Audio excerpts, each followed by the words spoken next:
I've been a bit sick this at the start of this new year. Been quite rough, actually. So I don't really have much of a graphic, but I've been accepted into PDD Season 2, and I kind of wanted to talk about it. Oh. I was, I think, 11th overall out of 14.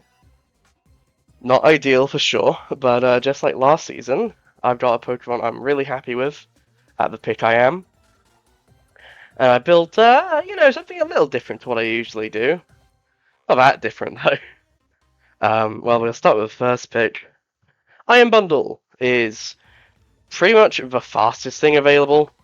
I know Dragapult's there as well. Didn't have a chance to draft it. Bundle is the second fastest then viable mon in the format. Yeah, I know. People don't be like Electrode, but let's get real for a second. What Bundle is great at doing is just being this late game win con. Booster Speed's always great on it. Boots is obviously great on it. Bundle has a lot of fun stuff it can do. Just because most games you only ever really need Hydro Freeze Dry. Like, sometimes you don't even need Ice Beam, because a lot of ice weaknesses are just going to take a lot from a really strong ice move, like a straight on ice like stab. Bundle is just really strong breaker, can get through most things. Like, there's mons that can eat its hits, sure, but it just flip turns on them, and it's like really bulky physically. It can stick around for a while. Like, I know Water Ice isn't the best defensive typing, but it's not the worst. I mean, it's a quad ice resist, which is kind of funny when paired with a couple of my other mons, which we'll see moving forward. It's a good, decent water resist physically. Especially, it doesn't like the moves as much. Its Spadef is just kind of bad. Yeah. Bundle is kind of great though. Has cool moves. I mean, sub everyone has, but it uses it very well. Because as I said, you only need those two moves, and removing that prediction's really nice. It'll come up a bit more. I'll just go to the next. Second one I drafted was Goldengo. Goldengo is, if you've played any OU, a very contentious mon. It kind of enables very silly things. This generation, more so than I think any other, is kind of known as the spikes generation. There's a bunch of super good spikers, very little good removal, and every single piece of removal kind of gets stumped by Goldengo. Tusk can beat it, but Tusk kind of doesn't beat some of the spikers then. There's no mon that can really do both at beating the spiker and then beating Goldengo. On some teams, anyway. I'm hoping that's the case on my team, as we'll talk about in the next mon. Goldengo is super good. Ghost Steel is one of the best types ever made, really. It just does it all. It has so many resistances, so much different stuff going on. I mean, remember Aegislash? This is him now, but with Recover, and Nasty Plot, and a better Steel Stab, and like a bunch of coverage. It's so good. Goldengo is this mon where you can Scarf it and feel fine, you can Spect it, feel fine, you can run like max defense and be like, oh, I'm unkillable because my typing is so good, but also I have 133 special attack and Nasty Plot. And I just win because nothing can kill me in 2 hits, and I can just plot up. Goldengo is just this huge win con, a great defensive piece, while also just being a great offensive piece. I mean, I have the chart up. It has 4 weaknesses, but it only has 2 types it's neutral to, has 3 immunities, kind of 4 when you consider the immunity to every status move, and then 1, 2, 3, 4, 5, 6, 7, 8 resist, and then a quad resist. This mon goes a little brazy. And it pairs quite well with another mon we're going to be talking about soon. So, we'll just keep that in mind. But first, Gliscor! Also pairs really well with Gliscor! Gliscor can kind of cover a couple of Goldengo's more annoying mons. Goldengo usually doesn't really like knockoff. Gliscor is a great knockoff switch because it doesn't really care about its item.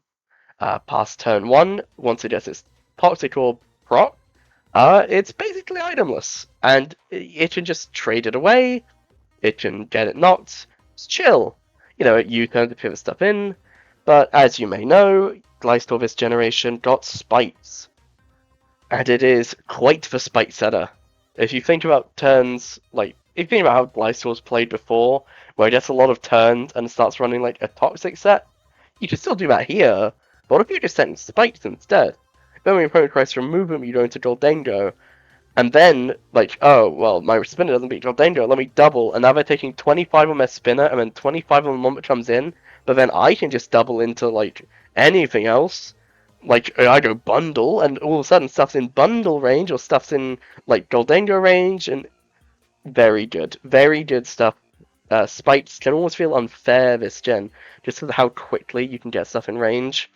Gleistor also having ability to knock things is great for that strategy as well. It really kind of lets this team archetype work of kind of setting spikes early, trying to keep them up all game, and then just winning because of the fact that I have the fastest thing in the game, just most games, and against like the exactly Pult matchup, I have a lot of decent answers to Pult. Gleistor just naturally checks so much stuff in the metagame because of its insane typing. Immunity to electric and ground is great. Its fighting resistance is awesome, especially when it's not like dark weak or anything. It has that big 4x ice weakness, which is then covered, as you can see, by a lot of the members on my team. I specifically wanted to try to cover my ice weakness as much as possible, because I think it's pretty important with Gleistor.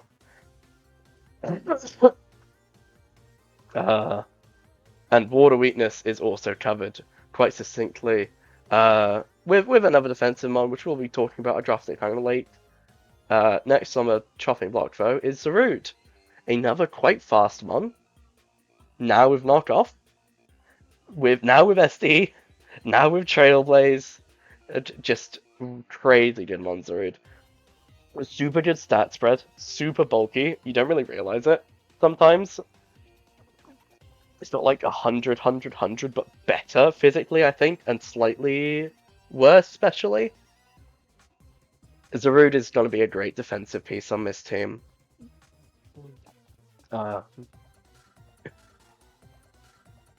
It covers quite a few Goldango's weaknesses. If you kind of look at how these kind of shape up, Goldango covers this fairy weakness, Zarud covers this dark weakness, Zarud covers this ghost weakness, Goldango is quad resisting bug, while Zarud is 4x weak to it. Cover each other, ground and ground, cover each other, cover each other, cover each other, cover each other, cover each other. The only one they share is fire, funnily enough. But we have good fire resist for that, so I'm not exactly upset about that shared weakness. Super good defensive synergy, great pivot, great defensive piece. Zarud is going to be just doing a lot. It can break really easily. It can just last a while, chip stuff down with knockoff. It's just a really good mon overall. Great disruptor as well. Has a lot of cool status moves that can come in handy. Zarud, I paid 15 points for it, which is a bit of a premium, but I think it actually is just about worth it this gen. It's super good. Speaking of disruptors, Cyclozar is another mon, another very fast one. A lot of teams might struggle to get them on above 120. Well, maybe not anymore. There's a bunch of really good mons that are fast. But teams will struggle to have multiple, and that's where I think Cyclozar will be great. It forces a lot of these fast Pokemon to have to run Jolly a lot. Because if they're like between Bundle and, my second fastest, which would be Galv, they could quite easily run Adamant or Modest. And that would make mons like Iron Boulder, let's say, or Iron Valiant extremely scary. I guess Valiant's not the right example. Something like Greninja, even. Where Greninja now has to run Timid, it can run Modest, and then maybe break some of these other mons a little easier. I just thought it fit great in that regard. Cyclozar, as you know from Season 1, I'm a huge fan of the mon. One of the best removal options in the format.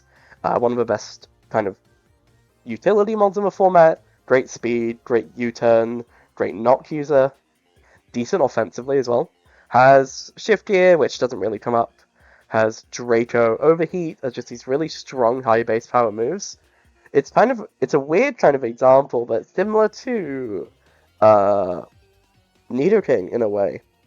I think both of them have kind of bad special attack stats, but after like a life orb and the quote unquote boost, uh, they start hitting a lot harder than you'd expect. Nidoking, of course, has the sheer force boost, while Cyclozar just has high base powers as his boost. So, and they both kind of remove that chip because Cyclozar's healing with regen, so life orb is less impactful, and Nidoking just doesn't take the chip. I'm not saying Cyclozar is as prolific a breaker as Nidoking, but it's a pretty good example point to just kind of show how strong Cyclozar can actually be in some games. Really fun mon, I think, does a lot that I enjoy. There's not really much else to say about it. It's just great. You can kind of see there's just a bunch of pivoting going on here in these first 5. The only one who doesn't is Goldengo, who you can make pivot with like eject pack, make it rain. A lot of stuff going on. At this point, though, I was looking for a fairy. I was initially on like a Clef train in my head. I was like, ooh, Clef would be great. I could run this super like kind of bat balance like trio, and then run these offensive mons. Otherwise, Clef got taken, which in retrospect I'm actually fine with. I think Hatterene is a cooler mon in this gen.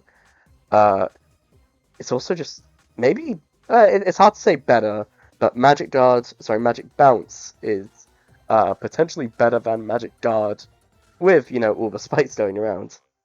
I luckily have a pretty good form of removal with Cyclozar, but Hatterene can beat a lot of the spikers quite easily just because of how bulky it is and how it can set up on them. And it's been that case where I now feel insulated against the spikes while having the best setter and the best removal and like the best anti-removal with Goldengo. It's just great, really. Hatterene, of course, is dreadfully slow, really bulky, super strong. I forget, it's like 136. Let's open Showdown. Yeah, you can tell I didn't really script this or anything. Hopefully there's nothing important here. Hat. 136. I'm so right all the time. It actually has 90 attack as well, which you can use on exactly Nuzzle, because we're probably not running the other 6 fight physical moves it get. But especially it has a lot of really cool coverage, and just a lot of other cool stuff. It kept Mystical Fire, which I think is really important. And I think it's a lot cooler of a coverage move than the fighting moves. Get stunned by like Heatran, but it means it can kind of go decently against like a Corviknight or something. Obviously there's Trick Room options. I don't think I'll be running that often. But it's Hatterene, right? Like you can run Draining Kiss and this and the other, and it's just like it's also immune to status moves basically, while also it does what it does. It's a cool mon. It's a great mon. Let's talk about the elephant in the room. It's not an actual elephant. It's a Toxapex. Pardon me. Now you may be asking me, Shaded, why are you a part of Big Stool? The answer, Stool is back, baby, and by that I mean specifically Pex, when it's like kind of cheap at 10 points, isn't bad. Oh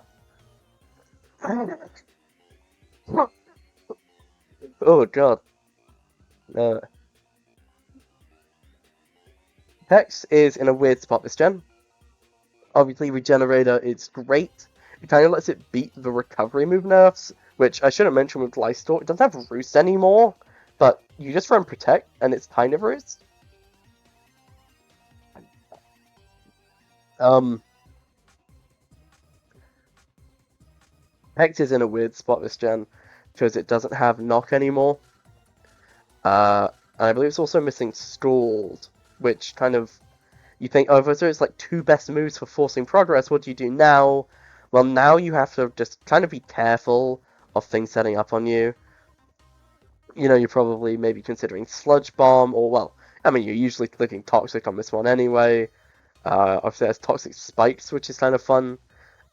Decent to keep up because you have Goldengo. Uh, has some other cool stuff like Iron Defense to set up alongside something. Haze, of course, is a Toxic classic. And this is kind of what sets would like generally look like.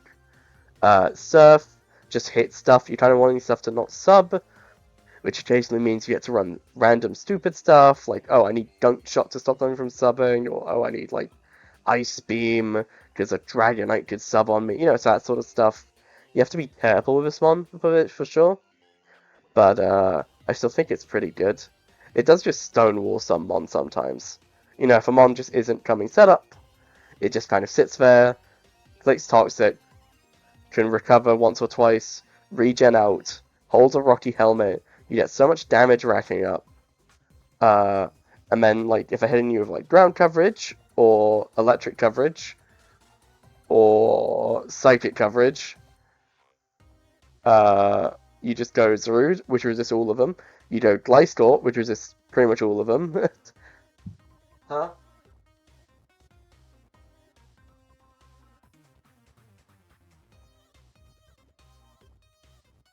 Where was I? Yeah. I mean, you can kind of look at the graph here. Weakness Psychic, covered by Hat, covered by Goldengo, covered by Zarude. Like, these mons that are really bulky can switch in really easily. Weakness to Ground. Ground weakness is maybe a bit of a part of my team, but Gleister is so good at coming in, so Zarude and Bundle as well. It's not exactly ground resist, but it's so bulky that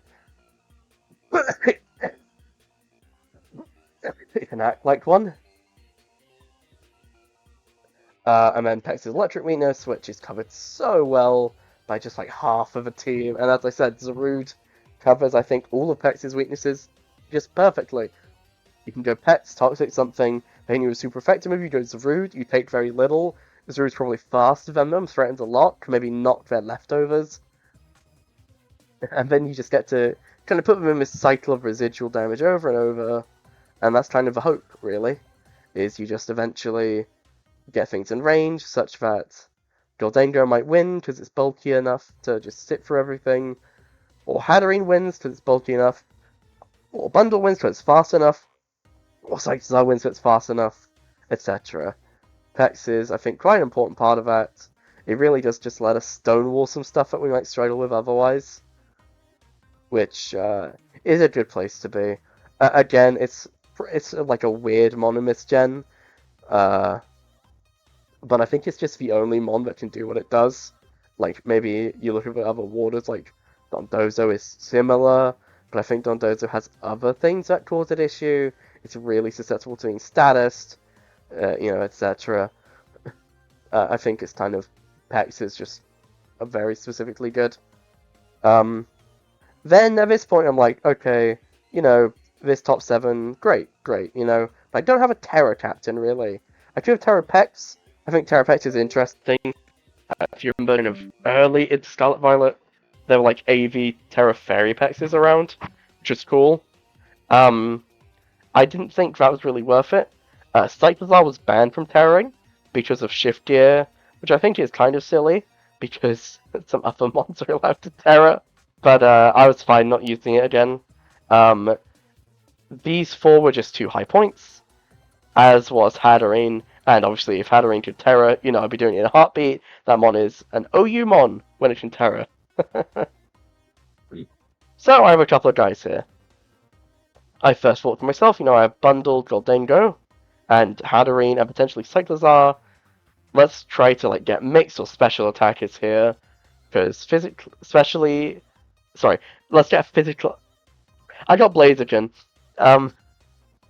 Blaziken, it's just having a strong fighting type's great. No speed boost, this is just Blaze. Ooh, look at that. Delete, where's the delete button? There it is. Yeah, Blaziken's in a great spot this gen. Terra, I think, really helps it. just kind of get that little bit of extra damage when it needs, especially on stuff like Scarf sets. Terra Fighting is going to be great with CC, and just makes it resistant to rocks as well. Terra Flying I'm a big fan of. As you may or may not know, Blaziken gets a lot of flying moves. Brave Bird is the main one, Acrobatics is there as well. Acrobatics getting boosted to 60 base power because of how Terra works, which is really cool. Means that kind of running some sort of acro set with Terra Flying just has this super strong coverage move for free, uh, which is awesome. And then the last one, Terra Electric, as you saw. Um, it's between Terra Grass, Terra Electric. I ended up going for Electric. I thought I prefer the extra power rather than Terra Grass, which would be Terra Bug. Sorry, Grass, which would just run Terra Blast. Uh, Maybe I'll change it around at some point. But and you may be saying, oh, wouldn't you run Terra Blast with Thunder Punch anyway?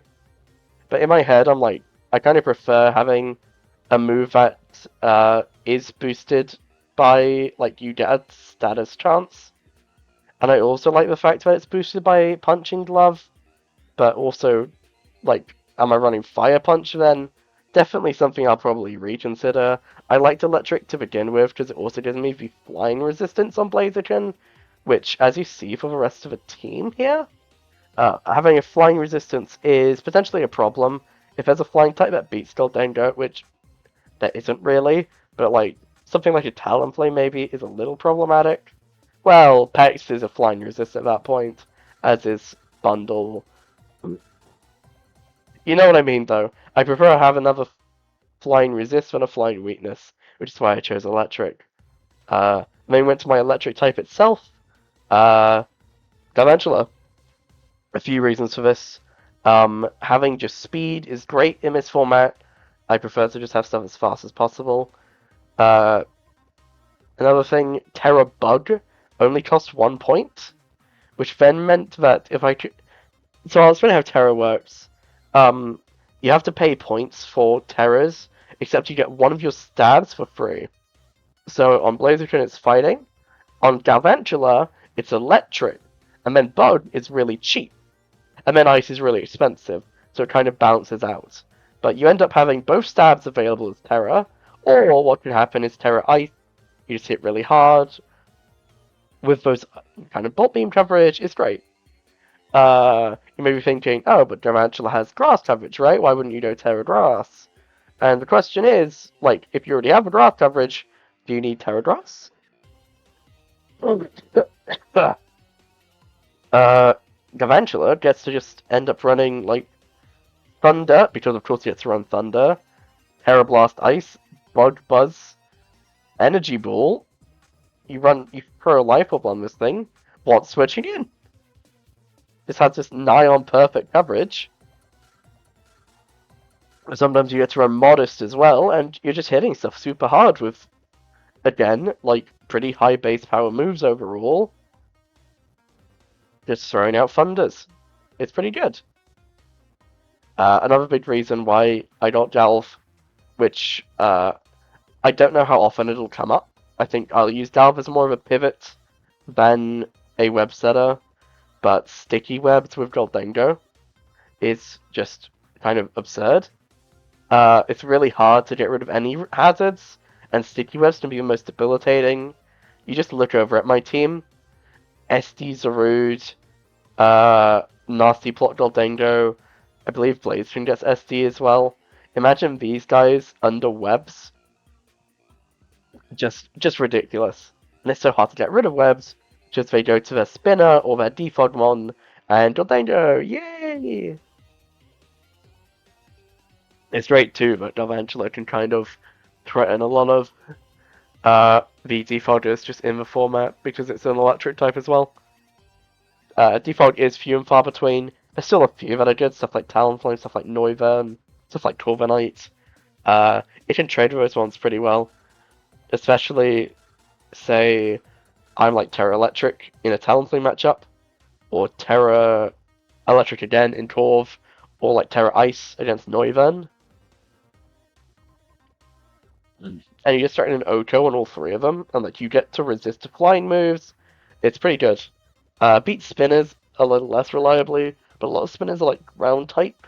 And then you're throwing off like a stab ice move, which is usually quite strong, or a grass move, depending on the removal it is. Like Evangela itself can keep its webs up, and then if it doesn't, big man. Finally, I had 1 point left, so I got Munchlax. Munchlax, I'm a big fan of, just as a guy. Let's look at him. He's a cool guy. More importantly than that, I think it actually does have a place on some builds as like a fire resist sometimes. My fire resists are fine. I think Cyclozar's okay, especially. I think Pex is great, just always. I think Munchlax actually has. Sorry. Just has a bit of a niche. It's 1 point again. It's not a mon I'm thinking of bringing too often, but you know, it's just reasonably strong. You don't really need to run HP, so you get to run like this in games, which is like 300, 300, 400 in your stats with about 300 attack, and you just run like a strong body slam or double edge, and just like random Gen 1 coverage basically. It does everything that Snorlax really enjoys doing. But it does so at 1 point, basically. I doubt I'm gonna curse sweep someone. You know, I doubt I'm running special coverage. I doubt I'm running belly drum trailblaze, but if in one game I need a mon that's just randomly bulky, like someone could like beat I don't know Garchomp for instance, and maybe I'm like, oh, Gliscor somehow doesn't do it. You know who's coming down to Ice Punch that bro into oblivion. Sales shot, nice and -1 defense, idiot. Adamant Ice Punch, go! I wish I could have Terra this as well. Because while Terra Normal's great, I think something like a Terra Grass, where it gets to have like pretty strong move to hit waters, plus it has no fire or ice weakness is cool. I also think Terra Fairy is just really good. There's a lot of cool stuff that maybe could have happened with low tier Terra, but after Blades can go eventually, I couldn't afford anymore, so I didn't. I mean, overall, you can kind of see how the team's meant to play. You have some really strong breakers in Goldengo and Hatterene and Blaziken and Zarude, but a lot of these can also kind of set up and be even stronger. You have something like Bundle or Cyclozar to kind of clean games up. You're getting a lot of chips through Gliscor and Pex, and kind of Cyclozar kind of passively damaging things over time. And yeah, you eventually clean up with just any of these. It's just kind of... I'm hoping it works well. It's slightly more defensive than I'm used to, because you kind of have to focus a lot on potentially going through Gliscor and Pex multiple times. And Gliscor is quite fickle to play with, because as I said, it's lacking Roost this gen. So you're kind of running like these sorts of sets often, which can feel kind of rough initially to play with, because you can't just go, oh, I need to Roost here. Like, you have to play these pretty perfect sequences. But Gliscor has just so many good resistances and immunities where it's like, oh, my opponent brought their ground in to like deal with Goldengo, let me go Gliscor on an EQ, I heal 12, they switch, I click Spiked, I heal 12, I click Protect, I heal 12, and all of a sudden I've healed 3/8 of my health for free, and I've set a Spikes up because I've played well. It requires that level of just, you know, I need to play better than, not better than an opponent, I just need to make sure I'm making those reads when I have the opportunity to do so. And then Gliscor can feel as unkillable as it was previously, really. You just have to play it well and just make sure you don't play too passively as well. That's kind of it. Thank you all for watching. I know this isn't exactly an ideal way of putting this type of content out. Ugh, God. But I'm just really not 100%. Um, yeah. it's. I hope I'll be able to explain these quite a bit better in maybe the coming weeks when I'm talking about the sets I'm going to be bringing. I know this is a lot less comprehensive than my video for last season, but I hope you all enjoyed anyway. I'll see you all next time.